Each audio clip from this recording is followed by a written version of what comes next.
இந்தா வந்துட்டேன் ராசா.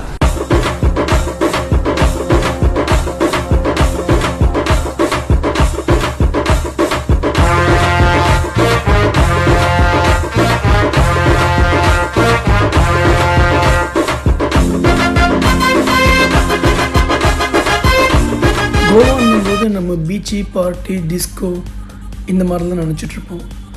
ஆனால் அதுக்கு இன்னொரு பக்கம் ஒன்று இருக்குங்க.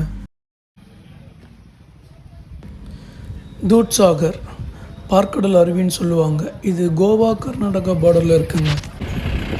இது ட்ரக்கிங் போகிறவங்க ரொம்ப பிடிச்ச இடங்க, கண்டிப்பாக ரொம்ப பிடிக்கும்.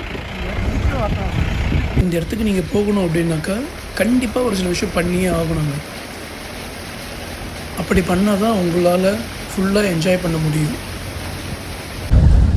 இது பாகா பீச்லேருந்து அரௌண்ட் 80 கிலோமீட்டர்ஸ் வராங்க. இதுக்கு நீங்கள் வரணுன்னாக்கா கம்பல்சரி காலையில் நீங்கள் வந்து இங்கே வந்துடணுங்க. அரௌண்ட் ஒரு 8 o'clock நீங்கள் வந்து இங்கே வந்துடணும். அப்போ தான் வந்து உங்களால் ப்ராப்பராக வந்து என்ஜாய் பண்ண முடியும். 8 o'clockன்றது ஒரு 7:30 கூட வந்துடலாம். ஏன்னா ஆல்ரெடி அங்கே லைன் கண்டிப்பாக இருப்பாங்க. இங்கே லிமிட்டட் பர்சன்ஸ் தாங்க அனுப்புவாங்க. ஜீப் டிரைவர் உங்களை அங்கே இறக்கி விடும்போது சொல்லிவிடுவார். 1.5 மணி நேரம் டைம் கொடுப்பாங்க. அதுக்குள்ளே நம்ம அங்கே போயிட்டு குளிச்சுட்டு வந்துடலாம். ஆனால் 1.5 மணி நேரம் போதுங்க. என்ட்ரி பார்த்திங்கனாக்கா 650 ரூபா ஆகுங்க, 650 rupees. அதில் வந்து பார்த்திங்கனாக்கா உங்களுடைய ஜீப்பு அண்ட் வந்து லைஃப் ஜாக்கெட்டு இதுக்கான சார்ஜஸ்லாம் அதே எடுத்துப்பாங்க. ஜீப் ஓட்டிகிட்டு வரவங்களுக்கு நம்ம எந்த டிப்ஸும் கொடுக்கணும்னு அவசியம் இல்லை, அது அவங்களே சொல்லிவிடுவாங்க. போகிற வழியில் நீங்கள் நல்லா என்ஜாய் பண்ணிகிட்டே போகலாங்க, அது கேரண்டி. லக்கு இருந்தாக்கா போகிற வழியில் நீங்கள் சிறுத்தை கூட பார்க்கலாம். ஏன்னா எங்களுக்கு அந்த டிரைவர் அப்படி தான் சொன்னார். மறுபடியும் சொல்கிறேன், கண்டிப்பாக காலையில் வாங்க ஏர்லியாகவே. ஏன்னா ஃபஸ்ட்டு வந்தீங்கன்னாக்கா கூட்டம் இருக்காது. நீங்கள் ஃப்ரீயாக நல்லா ஜாலியாக என்ஜாய் பண்ணிட்டு போகலாம். போகிற வழியெல்லாம் ரசிச்சுட்டே போகலாம்.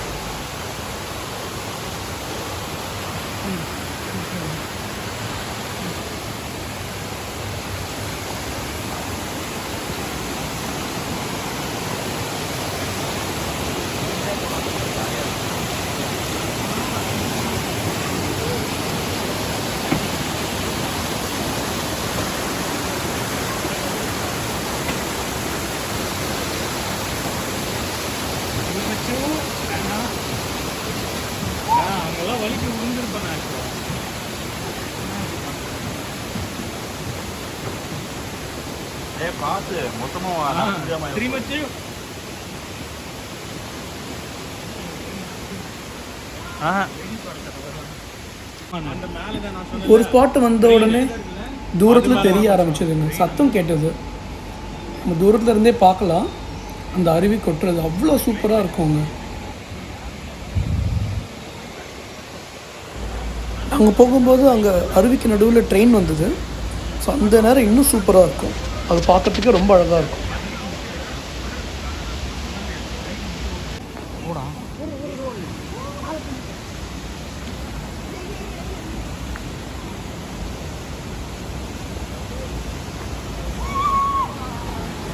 எல்லாருமே லெஃப்ட்டில் போவாங்க, லெஃப்ட்டில் தான் ஆக்சுவல் வழி. ஆனால் நாங்கள் வந்து ரைட்டில் போனோம். எனக்கு இந்த மாதிரி கரடுமுரடாக போகிறது வந்து ரொம்பவே பிடிக்கும். ஸோ இந்த இடத்துல போகும்போது கொஞ்சம் ப்ரைவசியும் இருக்கும், கொஞ்சம் சேஃபாகவும் இருக்கணுங்க. ஏன்னா ரொம்ப சில இடத்துல ரொம்பவே வழுக்கும். அட்வென்ச்சர் பிடிக்கும் அப்படின்னாக்கா கண்டிப்பாக இந்த வழியாக போங்க.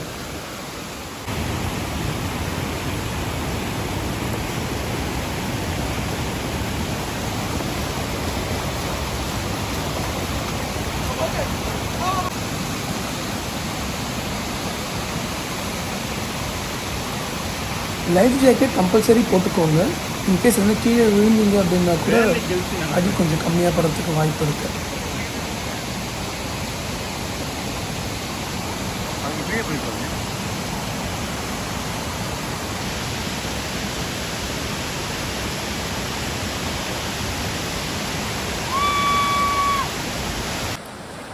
இந்த இடம் பார்க்குறதுக்கு ரொம்ப சாதாரணமாக இருக்க மாதிரி தான் இருக்கும். ஆனால் தண்ணி ரொம்ப வேகங்க. கொஞ்சம் அடித்து விழுந்தோம் அப்படின்னா கூட அடி ரொம்ப பெருசாக இருக்கும். ஸோ அதனால் ரொம்ப கேர்ஃபுல்லாக இருங்க. ஒரு இடத்துல ஆழம் கம்மியாக இருக்கும், ஒரு இடத்துல கால் வச்சுன்னா சடனாக உள்ளே போகும். எங்களில் ஒரு சில பேருக்கு வந்து லைட்டாக அடியும் பட்டுருக்கு இந்த இடத்துல.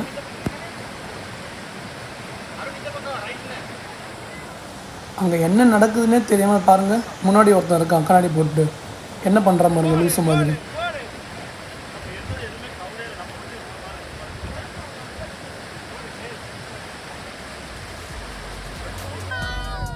காலையில் தண்ணி டேரெக்டாக ஃப்ரீசர்லேருந்தே வர மாதிரி இருந்துச்சு.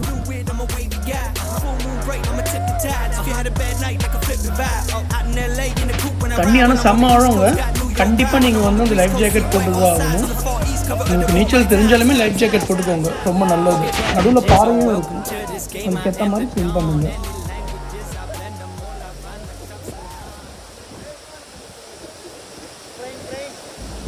முன்னாடி ஒருத்தன் போகிறான் பாருங்கள் ஃபால்ஸை நோக்கி, அவன் தான் நான் எத்தனையோ முறை ட்ரை பண்ணிட்டேன், கிட்ட போயிட்டேன். ஆனாலும் வந்து அந்த இடத்துக்கு போக முடியல. தண்ணியோட ஃபோர்ஸ் வந்து அடித்து பின்னாடி மதியம் தள்ளிடுச்சு. நீங்கள் கோவா வந்தீங்கன்னாக்கா கண்டிப்பாக இந்த இடத்த மிஸ் பண்ணிடாதீங்க. உங்களுக்கு இந்த ட்ரிப்பு போகணும் ஏதாச்சும் டவுட் இருக்குது அப்படின்னாக்கா எனக்கு கமெண்ட் பண்ணுங்கள்.